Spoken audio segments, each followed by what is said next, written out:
I'm Julien Rubat. I'm an artist based in France. I studied information technology and I started working in this domain for up to almost 10 years. But I've always had some, let's say, creative activities, whether it was photography or theater or over, like on the side, and as well painting.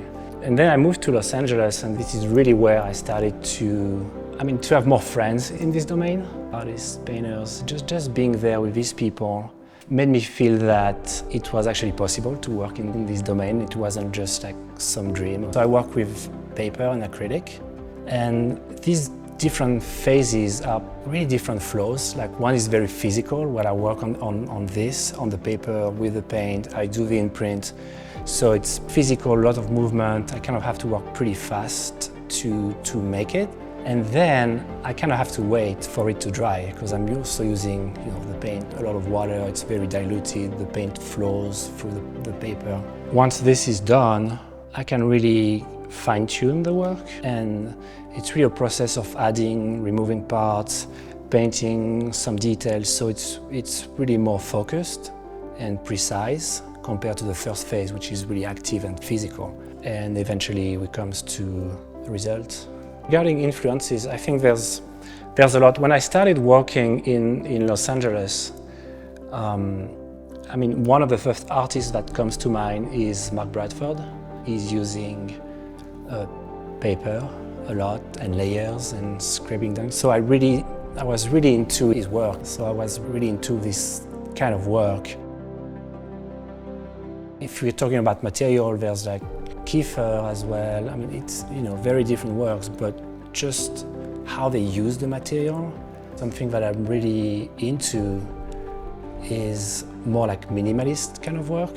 So I'm thinking Newman, Clifford Steele. Very different use of material, but just a minimalistic approach to it.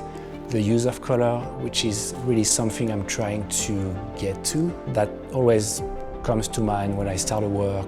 I think there's also a lot of different influences that come to with just absorbing a lot of information, whether it's visual, it's music or audio, or it's just about your personal life. So really what's going on. And then I don't know how it translates to the work, but it's certainly there. I feel like there has been a real difference between what I was doing in Los Angeles and what I'm doing now based in the French Alps. So I'm still using the same material, but I'm using them in a different way. It's processed in some ways, but really it's kind of a mystery, and I kind of like that too. I started experimenting with paper pretty early on in my career. So I started using magazines, and I started using newspapers and different kind of material. Like I was really trying, but from the get-go I was really into paper and what it can do, especially mixed with the paint. At the time in LA I was working for an online store, a clothing company, so I was in charge of the e-commerce.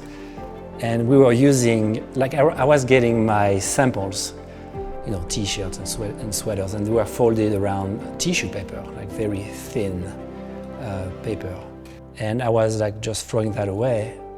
And eventually I was working at my studio every day after work, and I kept collecting those pieces of paper, thinking that it might be a smart way to kind of recycle and just a different. So that's how I came across this material, the tissue paper. Like the first works I made were with paper coming from the wrapping t-shirts, basically. The works, I'm not really thinking about how it might be interpreted.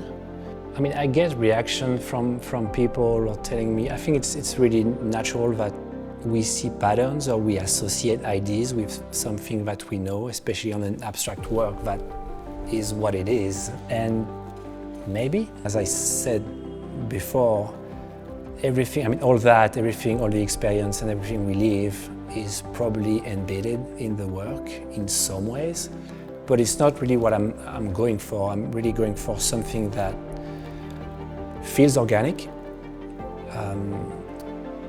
so that has some aspect of like a living entity. I know it's a strange feeling, and I mean, it's strange to explain it, and I understand why, as artists in general, we get this question a lot, especially on a work that is very abstract, but I have this intuition and I know when it's good enough. Like, I know that it can't be perfect, so there's always this kind of balance where you have to stop and where you know that this is what I'm going to get out of it and I'm fine with it.